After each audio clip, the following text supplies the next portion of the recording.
Hegel y la filosofía de la historia. En el periodo histórico en el que vivió Hegel, le surgió el objetivo que lo movió para iniciar sus reflexiones filosóficas. Estuvieron encaminadas a proponer una realización más plena de la libertad y la razón. La dialéctica. Aunque en casi todos los sistemas filosóficos hay un empleo especial del término dialéctica, en el caso de Hegel podríamos decir que su filosofía es en sí dialéctica, pues a través de su sistema lo empleó para efectuar su método de investigación. La dialéctica no se reduce a tres etapas o pasos, sino que es un todo estructural regido por categorías. Él tenía dos frases, le voy a decir una de ellas. La primera es: la realidad tiene estructura dialéctica, lo que significa que la realidad es racional, puesto que cada cosa es lo que es, por su relación con su totalidad. Los hechos son un precipitado o resultado de un juego de relaciones, algunas conocidas y otras no. La realidad es procesal, pues no se fija ni está determinada para siempre. Otra frase de él era: lo verdadero es el todo, que significa que si la realidad es dialéctica, el conocimiento tiene que serlo para que lo pueda configurar.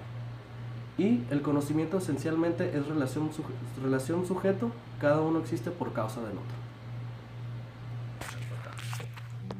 Fichte y el idealismo subjetivo. En 1790, Johann Gottlieb Fichte conoció la filosofía de Kant. Este encuentro lo llenó en tal admiración que en una carta fechada el 5 de septiembre del mismo año decía a su hermano: ese tiempo fue el más feliz de toda mi vida. Fichte propuso al elaborar su filosofía fue unificar las distintas teorías que integran el sistema del cristianismo kantiano. He aquí unas modificaciones que tuvo. En relación con la metafísica, Kant ofrecía solamente los proletómenos, pero Fichte, que lo hizo Kant, fue una crítica. Pero él deseaba construir un sistema. Fichte planeaba este principio: la razón debe producir no solo la forma, sino también la materia del conocimiento. La pluralidad de las cosas se explica de la siguiente manera. Primeramente, se opone el yo en el ser. Pero como el yo se opone a todo lo que es él, entonces al oponerse él, está oponiendo a todo lo que es el no yo. Ya. Ahora falta el otro. Ya. Aquí con mi demiurgo. Ay. Pues es mi demiurgo. Oh. Schelling, el idealismo objetivo. Friedrich Wilhelm Joseph von Schelling tenía una marcada oposición a Fichte, porque para Schelling, Fichte se quedó corto en el camino de su reflexión. No quiso anular la naturaleza ni la experiencia, solo que pretendía darle cierto valor. Schelling trataba de demostrar que no solo es posible una teoría de la evolución que vaya del espíritu a la naturaleza, sino que sea que el recorrido se vaya de la naturaleza hacia el espíritu. Schelling al principio defendía que el espíritu es producido por la naturaleza, pero después se fue inclinando más bien por una identidad entre los dos. El espíritu. La filosofía angelina es el estudio de la idea en sus tres formas: como pensamiento, como naturaleza y como espíritu.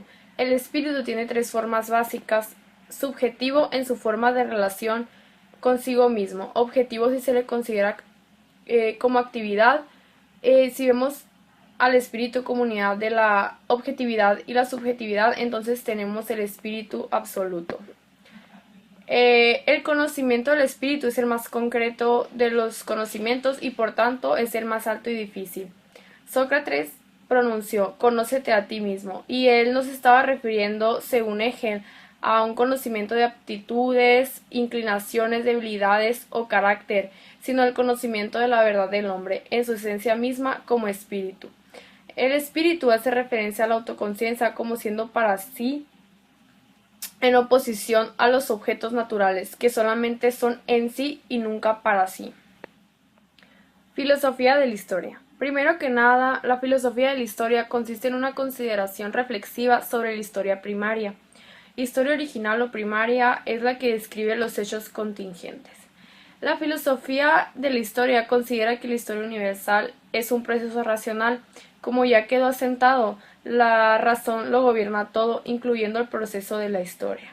El fin general de la historia es la libertad humana. En realidad, el ser humano es libre por su propia naturaleza, pero si él no sabe que es libre, entonces de hecho no lo es, porque el progreso hacia la libertad tiene que ver con avanzar con tu conciencia de ti mismo, O sea, el hombre tiene que llegar a saber lo que es y debe tener conciencia de su propia libertad, que si no progresa en este sentido, seguiría siendo el esclavo. O sea, es decir, nosotros mismos nos ponemos nuestros límites y nuestras barreras y nosotros mismos creamos nuestra propia libertad. El fin general de la historia es la libertad humana y la historia es el conjunto de fases y épocas que suceden dialécticamente en un progresivo avance de la realización de la idea de libertad a través del Estado.